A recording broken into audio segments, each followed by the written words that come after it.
Yo guys, dari awal tahun gue tuh gak sabar ya nyobain Dimensity 9000. Itu hype-nya kenceng. Chipset yang satu itu digadang-gadang bisa mengalahkan chipset flagship dari Qualcomm, Snapdragon 8 Gen 1. Masa sih? Belum habis hype Dimensity 9000, ada lagi Dimensity 8100 yang merupakan versi lebih murahnya. Namun katanya handal juga. Nah, di sini sekarang lagi ada Redmi K50 Pro dengan Dimensity 9000 serta Realme GT Neo 3 yang pakai Dimensity 8100 nih. Pas banget momennya kalau gue mau tes first hand dan compare beberapa hal dengan Snapdragon 8 Gen 1 yang udah sempat beberapa kali K2G coba dari awal tahun dalam beberapa smartphone yang berbeda. Soal chipset, sebetulnya nggak cuma sekedar gede-gedean benchmark doang. Kita juga harus lihat suhu, stabilitas, ISP, efisiensi daya, dan lain-lain di dalam game maupun di daily usage. Kita bakal tes itu semua, cuma kalau soal signal prosesor atau ISP, rada susah ya ngejudge hal itu sendirian karena banyak faktor lain yang mempengaruhi hasil foto dan video. Ada sensor, lensa, software, tuning AI, dan lain-lain. Anyway, videonya bakal panjang nih, so duduk relax, fokus sambil ngopi. Start dulu buat yang nontonnya lagi puasa ya, janganlah. Siap? Let's go!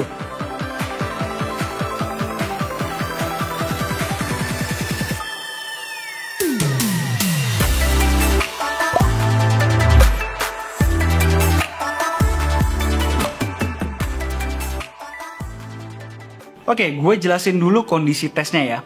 Gue set AC ruangan di 24 derajat, semua HP on wifi, HP semua dalam keadaan dingin tiap kali gue mau mulai sebuah tes. Gue pakein cooler, terus gue kasih target temperatur internal awalnya di 29-30 derajat. All performance mode on, layar semua di set di Full HD Plus karena Neo 3 mentok di resolusi itu. Pertama, kita mulai dengan benchmark Antutu. Dimensity 9000, skor Antutunya 988.798. CPU-nya 246.502, GPU-nya 392.078. Neo 3 Antutu 811037, CPU 198807, GPU 315187. 8 Gen 1 Antutunya 976119, CPU-nya 220.426, GPU-nya 424849. Dimensity 9000 secara nilai Antutu keseluruhan unggul sedikit di atas 8 Gen 1. Dia menang di CPU sementara GT2 Pro dengan 8 Gen 1-nya unggul di GPU. Soal peningkatan suhu, Dimensity 9000 dan 8 Gen 1 sebenarnya mirip-mirip, naik dari sekitar 29 derajat sampai kurang lebih 41 derajat. Dimensity 9000 sedikit lebih adem. Dimensity 8100 cukup jauh nih bedanya, adem banget. Dia cuma naik ke 35,2 derajat, skornya juga 800 ribuan, udah tergolong bagus ya. Oh ya, untuk suhu ini perlu dicatat ya, sebetulnya banyak banget hal yang mempengaruhi juga selain dari chipset, seperti cooling system, thermal management yang dicune oleh masing-masing produsen, dan lain-lain. Next, benchmark 3D Mark Wildlife Stress Test. Ini rada aneh ya, karena gue berapa kali tes di rumah dan pas syuting di studio ini hasilnya berbeda. Ya memang ada perbedaan di suhu ruangan juga sih. Di rumah gue tuh lebih dingin, gue set di sekitar 21 derajat. Pas di rumah, hasil Dimensity 9000 sempet top banget dengan stabilitas 92%.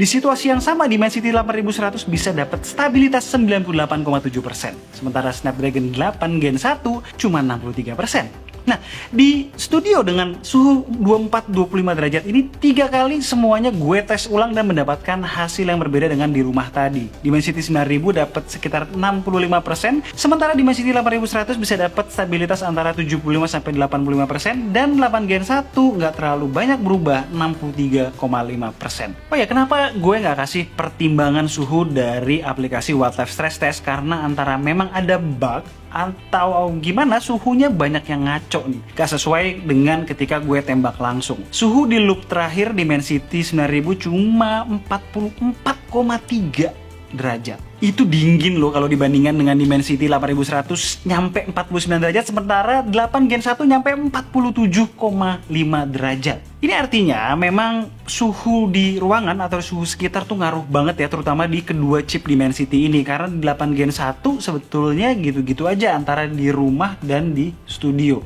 Oh, yang mesti gue note adalah performa Snapdragon 8 Gen 1 mengalami penurunan yang cukup dini by loop ke-6 aja udah drop cukup signifikan, lalu naik turun performanya di sekitar skor 6.000-an.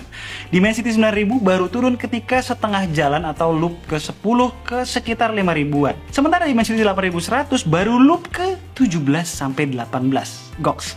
Kesimpulan gue dari dua benchmark AnTuTu dan Wildlife Stress Test ini adalah semuanya kenceng top speednya. Sepelan-pelannya Neo 3 dengan Dimensity 8100-nya masih bisa head to head dengan flagship Qualcomm tahun lalu. Untuk Dimensity 9000 versus Snapdragon 8 Gen 1, perbedaannya di AnTuTu menurut gue nggak signifikan ya.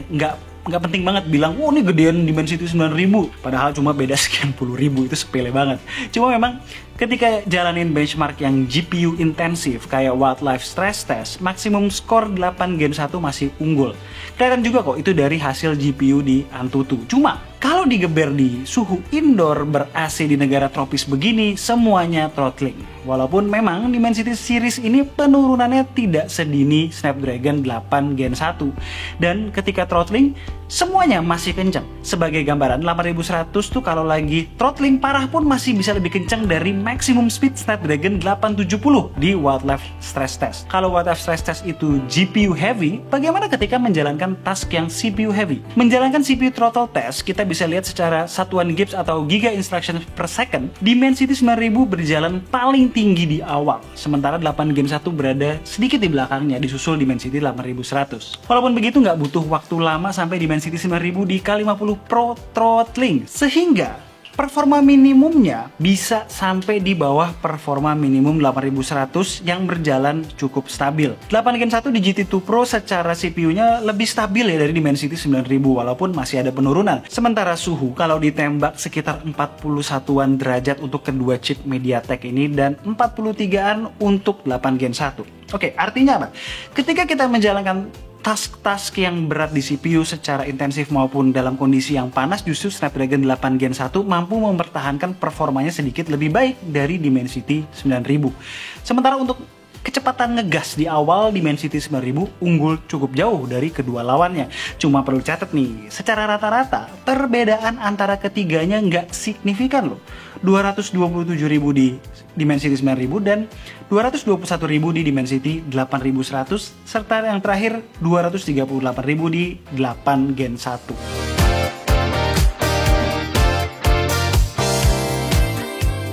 Oke, sekarang masuk ke game nih. Kalau lu pikir gue bakal pakai Genshin Impact, salah. Nah, untuk video kali ini dan mungkin kedepannya, gue nggak bakalan jadiin Genshin Impact lagi sebagai standar ngukur performa. Selain memang menurut gue game ini nggak dioptimize dengan baik untuk smartphone, secara handphone termahal dan terkenceng tahun ini maupun tahun lalu pun nggak ada yang bisa memainkan handphone ini dengan stabil tanpa alat bantu. Kalian tahu nggak sih, Genshin Impact ternyata dirender dalam resolusi yang berbeda di setiap pabrikan. Di Redmi ini cukup jelas ya perbandingannya dengan kedua smartphone Realme ini. Paling gampang ngeliat tangga-tangga di outline karakternya. Redmi K50 Pro kelihatan banget jagged edges-nya alias kayak tangga-tangga gitu. Padahal efek anti-aliasing udah nyala loh. Sementara di dua smartphone lainnya nggak gitu. Terus gue cek di Samsung S22 Ultra gue pun masih kelihatan bedanya.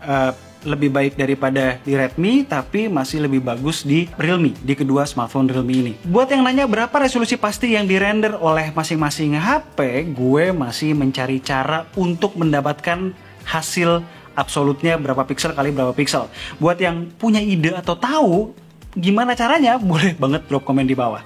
So, di video ini gue akan balik lagi ke game Nemean Legends yang di awal K2 Gadgets berdiri sempet sering pakai. Alasannya, karena opsi-opsi grafisnya bisa di-adjust secara detail kayak di game-game PC, mulai dari resolusi, detail rumput, jarak render, sampai refleksi air. Lalu, walaupun game lama, handphone sekarang pun belum bisa stabil tuh di 60 fps ketika main berlama-lama. Coba kalian lihat rumputnya dan alang-alang yang dirender begitu detail dan semuanya goyang. Itu berat banget loh rendernya. Cocok ngelihat performa dan throttling nih.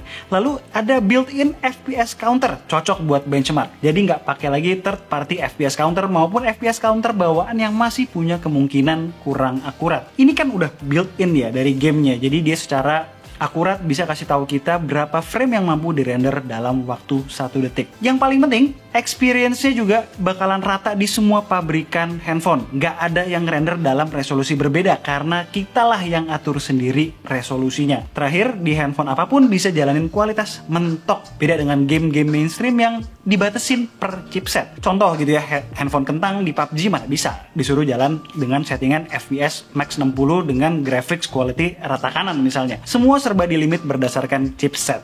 Hasilnya gimana? Dari menit ke-7 aja, Dimensity 8100 udah throttling hingga di bawah 30 fps, sementara Dimensity 9000 melan juga sampai di bawah 50 fps. 8 Gen 1 masih lebih tinggi beberapa fps dari Dimensity 9000. Semua suhunya naik hingga 48 derajat rata. Gue diemin lagi sampai 15 menit. Secara FPS posisinya masih mirip-mirip aja. Namun Snapdragon 8 Gen 1 suhunya makin naik sampai hampir menyentuh 50 derajat Celcius. Dua smartphone Dimensity ini turun sedikit sekitar 47 derajat. Kesimpulan dari tes game itu apa? Secara ketahanan performa ketika gaming 8 Gen 1 masih unggul. Walaupun begitu konsekuensinya memang panas yang sekitar 2 derajat di atas Dimensity 9000 dan 8100. Ingat ya, ini semuanya pakai performance mode masing-masing. Tentunya ketika ini off nggak akan sepanas itu dengan konsekuensi penurunan performa yang lebih signifikan. Next, tunggu dulu. Salah satu dari handphone ini ada yang udah mau habis baterainya. Gue mau charge dulu, tapi sebelum itu gue mau hitung dulu nih total penggunaan baterai per jam selama tes-tes tadi. Semua handphone baterainya kan 5000 mAh ya, dan surprisingly K50 Pro dengan Dimensity 9000-nya sisa baterainya yang paling banyak nih, 32%. Sementara GT Neo 3 sisa 21% dan GT 2 Pro sisa 13%. Ketiga handphone ini total aktifnya mirip-mirip, beda sekian menit doang. Artinya apa? Walaupun secara overall performa Dimensity 9000 belum bisa ngalahin 8 Gen 1, dia unggul lumayan jauh dari sisi efisiensi baterai dalam melakukan kegiatan yang CPU maupun GPU heavy. Kalau dihitung, Dimensity 9000 makan baterai sekitar 603 mAh per 1 jam tes tadi, sementara Dimensity 8100 makan 697 mAh per 1 jam. Dan 8 Gen 1 ngabisin 745 mAh per 1 jam. Lanjut, nggak semua user smartphone main game ya, makanya gue mau tes suhu ketiga smartphone ini ketika dipakai melakukan kegiatan sehari-hari. Pertama, gue mau tes jalanin navigasi Google Maps di background sambil play video secara streaming di foreground. Semua nggak pakai wifi, pakai mobile data yang terkoneksi dengan provider yang sama, yaitu Telkomsel. Untuk tes ini dan sisa tes lainnya, gue juga udah bakal matiin performance mode-nya ya. Hasilnya, dipakai dengan kondisi demikian selama 15 menit nggak ada peningkatan suhu yang signifikan. K50 Pro suhunya paling adem sekitar 35 derajat, sementara GT Neo 3 36,7 dan 8 Gen 1 di GT 2 Pro juga 36,7 derajat. Oke, lanjut yang daily tapi lebih stressful. Rekam video 4K 30 fps. Ini ngaruh banget ya ke panas. Secara ada komunikasi yang intensif antara sensor dan chipset serta ISP-nya ketika recording video.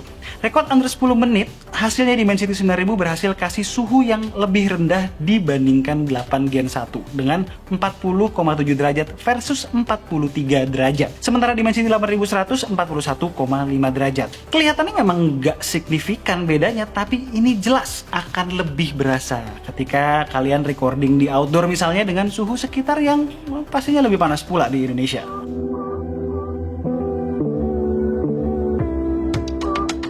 Alright, itu adalah tes gue antara Dimensity 9000, 8100 versus Snapdragon 8 Gen 1. Kesimpulannya secara performa sebetulnya antara Dimensity 9000 dan Snapdragon 8 Gen 1 saling mengalahkan ya di benchmark maupun ketika dipakai gaming.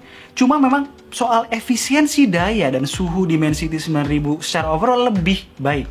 Seperti udah gue bilang berkali-kali, 8 Gen 1 itu masih punya karakteristik mirip triple 8 walaupun jelas udah ada improvement dari segi performa maupun efisiensi. Sementara Dimensity 8100 gue rasa akan menjadi chipset favorit untuk segmen smartphone flagship killer. di tahun ini. Dimensity 8100 bisa ngasih performa bagus, efisiensi yang cukup oke, serta harga yang harusnya bisa kompetitif pula. Lagi-lagi mesti inget ya soal suhu tadi. Sedikit banyak bergantung dengan hal-hal lain selain chipset itu sendiri. Ada cooling system, performance management, masing-masing produsen, dan lain-lain. Cuma menurut gue hasil performa, suhu, dan efisiensi tadi bisa jadi gambaran lah untuk mengkarakterisasi 3 chipset 2022 ini. Nah, ingat, kalau kalian gak sabar nyobain 2 smartphone berchipset Dimensity terbaru ini, jangan lupa kunjungi lapaknya toko Apple Tree di Tokopedia. Linknya udah gue taruh di deskripsi. Oke, sekian aja video dari gue kali ini. Jangan lupa subscribe, like videonya kalau suka, supaya bisa membantu K2G dalam persaingan algoritma YouTube yang semakin kompetitif. Thanks guys. Gue Alesa, this is K2G. Tunggu racun-racun kami berikutnya. Bye.